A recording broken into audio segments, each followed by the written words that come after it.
Hey guys, in this video I'm going to be giving you the basic function of an electro pneumatic controller. These we commonly see when we have an electro pneumatic system, when we have electronic control of air valves, air solenoids, and that sort of thing. These are basic simple devices. They're not very complicated, but this video should give you just a little bit better understanding of how they function. The way these EPs function is taking an input signal, a control signal, either a 0 to 10 volts or a 4 to 20 milliamps. And this model is a 0 to 10 volts is the way that it is configured. And it changes that into it varies the pressure. It changes it into a pneumatic pressure. Now this is about a 16 psi system, so we will run anywhere from 0 to 15 psi, give or take, just depending on what all's going on in the system.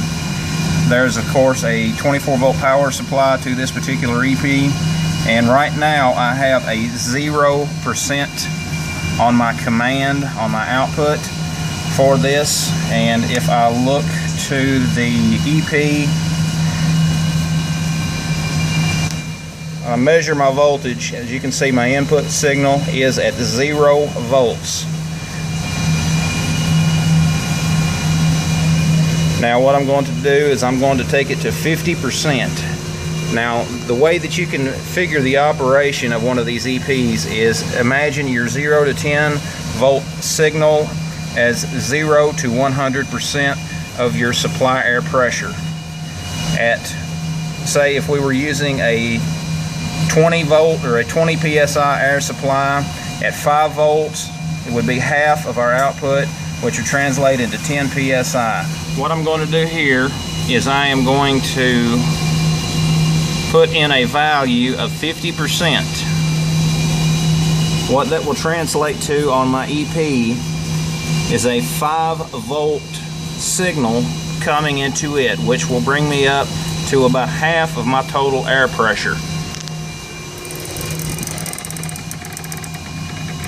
When I put my meter on the leads, I have about a 4.8 volt signal going to the EP.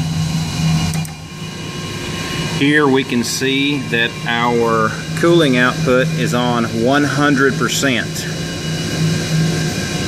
Now if we look at our valve position, we can see that our valve is open. In the pneumatic valve, whenever we change our settings on that output, our valve should respond accordingly.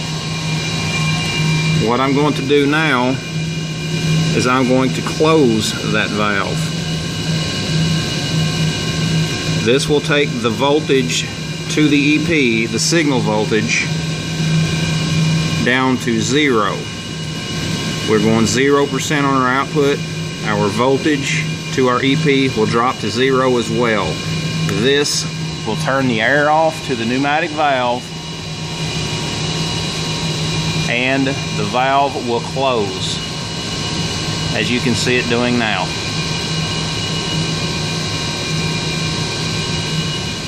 Now I have my output at 100%.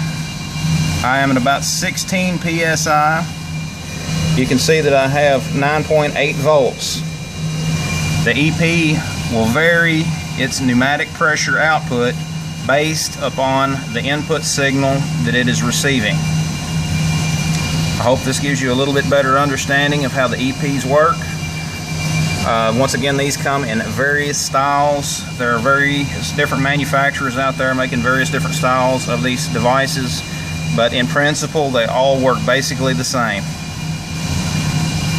If you have any questions, just leave me a comment below and I'll be more than happy to answer it. Visit my blog at systemcontroltech.com.